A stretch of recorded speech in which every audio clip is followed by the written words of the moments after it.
में गए, फिर भी वो मुख्यमंत्री थे। एक सिटिंग चीफ मिनिस्टर को, जिसके पास विधानसभा में पूरा बहुमत है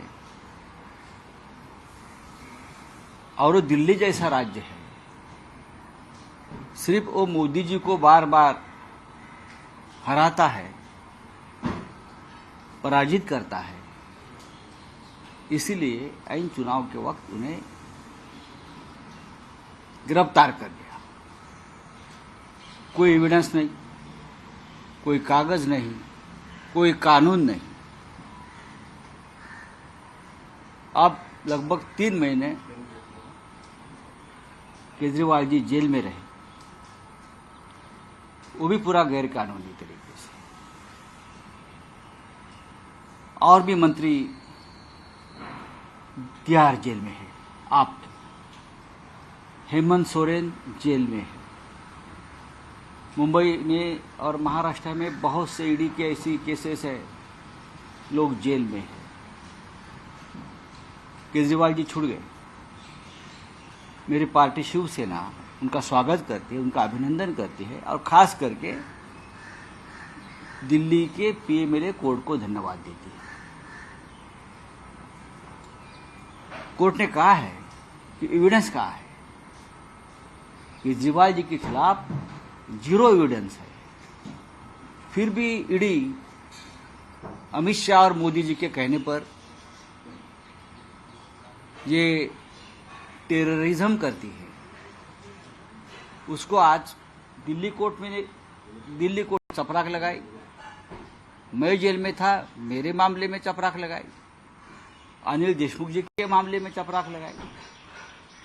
क्या अभी भी ईडी सीबीआई सुधर जाएंगे?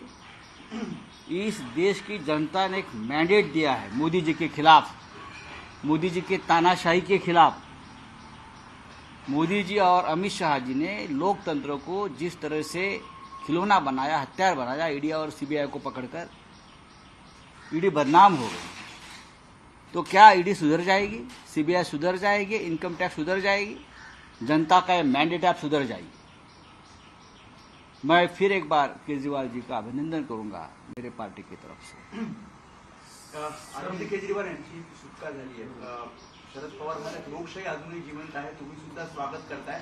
3 महिन्यापासून आतमध्ये होते, आता त्यांना बाहेर काढलं। अनिल देशमुखला आणि नवाब मलिकला, अरविंद केजरीवाल हे दिल्लीचे मुख्यमंत्री अजूनही आहेत। त्यांना मुख्यमंत्री असताना अटक केली। त्याने मुख्यमंत्री पदाचा राजीनामा दिला नाही, कारण लोकांचा कौल होता की त्यांनी मुख्यमंत्रीपदी राहावं। मुख्यमंत्री म्हणूनच त्यांना तुरुंगात ठेवण्यात आलं। मला असं वाटतं की अरविंद केजरीवाल, झारखंडचे मुख्यमंत्री हेमंत सोरेन, त्यानंतर दिल्लीचे आणखी 2 किंवा 3 मंत्री आहेत, सत्येंद्र जैन आहेत, आणखीन एक मंत्री आहेत, मनीष सिसोदिया आहेत। मुंबई महाराष्ट्रामध्ये काही खोट्या प्रकरणामध्ये काही लोकांना अडकवल्या ईडी आणि सीबीआयने। या सगळ्यांना अरविंद केजरीवाल यांच्या सुटकेने चपराक मिळाली आहे। अरविंद केजरीवाल यांच्याकडे विधानसभेत पूर्ण बहुमत आहे, पूर्ण बहुमत। अरविंद केजरीवाल यांचा दोष इतकाच की देशाच्या राजधानीत नरेंद्र मोदी यांचा व त्यांच्या पक्षाचा त्याने वारंवार पराभव केला, पराजित केलं, त्यांना यश मिळू दिलं नाही।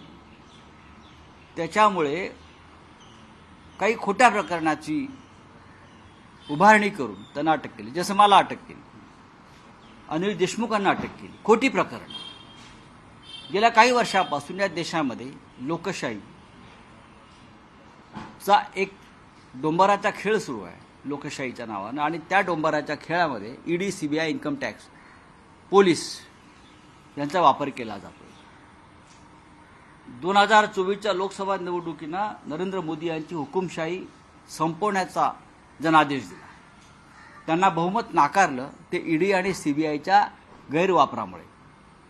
याच्यापासून ईडी, सीबीआय सारख्या संस्था बोध घेणार आहेत का, हा आमचा पहिला प्रश्न आहे।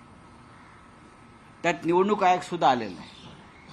संपूर्ण घटनात्मक संस्था ज्या पद्धतीनं मोदी आणि शहांच्या कठपुतळी, कळसूत्री बावल्यांप्रमाणे नाचताना दिसत होत्या, त्या विरोधात जनादेश आलेला आहे आणि नरेंद्र मोदींना बहुमतावरून खाली उतरवून कुबड्यांवरचं सरकार बनवण्यामध्ये त्यांना भाग पाडलेला आहे. आता मला खात्री आहे की अरविंद केजरीवाल यांच्या संदर्भात जी अटक दाखवली ती कशा प्रकारे बेकायदेशीर आहे, पुराव्याशिवाय आहे, हे न्यायालयानं सांगितलं. PMLA कोर्टानं, GDचं कोर्ट आहे, जे माझ्या बाबतीत झालं होतं. PMLA कोर्टाने सांगितलं हे बेकायदेशीर आहे. यापासून तरी ईडी आणि CBI बोध घेणार आहे का? नरेंद्र मोदी, अमित शहा बोध घेणार आहेत का? हा प्रश्न आहे. नीट के एग्जाम है और नीट के एग्जाम को लेके जो सवाल उठ रहे हैं, विद्यार्थियों के भविष्य पे सवाल उठ रहे हैं. संसद में चर्चा होगी. धर्मेंद्र प्रधान जी मंत्री है और जो आरोपी पकड़े हैं उन्हें मान्य किया है कि गड़बड़, घोटाला, पेपर लीक हुआ है. कौन जिम्मेदार है? इतनी बड़ी एग्जाम है. परीक्षा में चर्चा करने के बाद हमेशा PM साहब करते थे, लेकिन अभी उनका मुंह बंद है. हम चर्चा करेंगे दिल्ली में. हसन मुश्रीफ असतील, दादा भुसे असतील, या अधिवेशनात हे मुद्दे उपस्थित केले जाणार का? तुम्ही अनेक आरोप केले होते. आरोप नाही, पुराव्यासह बोललोय आम्ही, पुराव्यासह बोललोय. अरविंद केजरीवाल, संजय राऊत, अनिल देशमुख, बरं का, नवाब मलिक, हेमंत सोरेन, मनीष सिसोदिया, सत्येंद्र जैन यांना अटक केली जाते कोणत्याही पुराव्याशिवाय. पण जे पुरावे आम्ही देतो आहोत महाराष्ट्रातल्या मंत्र्यांचे, आमदारांचे, खासदारांचे, जे भारतीय जनता पक्षाचे उमेदवार होतात किंवा त्या उमेदवारांना भाजपा पाठिंबा देते अशा ईडी CBIच्या केसेस असलेल्या, त्या संदर्भात नक्कीच आम्ही प्रश्न विचारू. सर, आपने नेताओं के नाम लिए, किन किन नेताओं को गलत तरीके से फंसाया गया और बाकी जो दूसरे नेता हैं जिनके बारे में आप एविडेंस दे रहे हैं उनको नहीं जेल में डाला जा रहा है? डेफिनेटली महाराष्ट्र में हो या दिल्ली हो या झारखंड हो, हमारे खिलाफ कोई सबूत नहीं था या नहीं है. मुंबई में BMC में जो अधिकारी को पकड़े हैं, या जो चाहे खिचड़ी के मामले में हो या चाहे कोविड सेंटर के मामले, लोगों ने काम किया है, लेकिन राजनीतिक बदले की भावना से लोगों को अरेस्ट किया ईडी और CBI ने.